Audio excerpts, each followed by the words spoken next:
Introductory note. George Berkeley, Bishop of Cloyne, was born in the county of Kilkenny, Ireland, March 12, 1685. He was educated at Trinity College, Dublin, where he became acquainted with the writings of Locke, and grew enthusiastically interested in the new philosophy, as it was called, in contrast to the scholasticism which Trinity College had not yet officially discarded.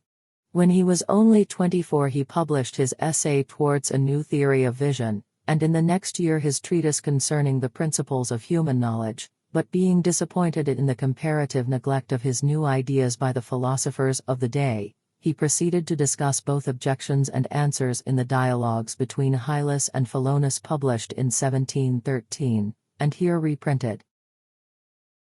Meantime, Berkeley had been appointed to various college offices, and in 1713 he crossed to England and gained access to the circles of Addison and Pope.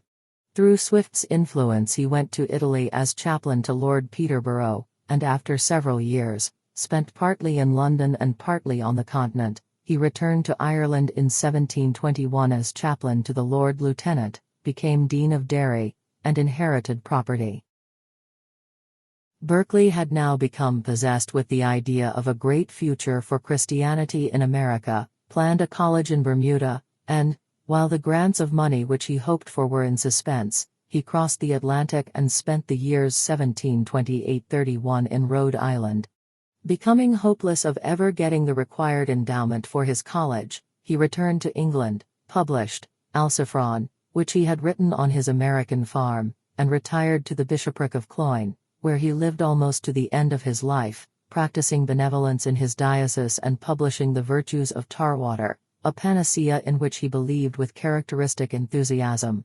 He died at Oxford, January 14, 1753.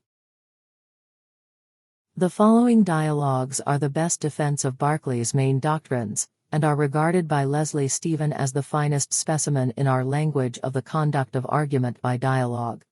His chief editor, Fraser, calls them the gem of British metaphysical literature,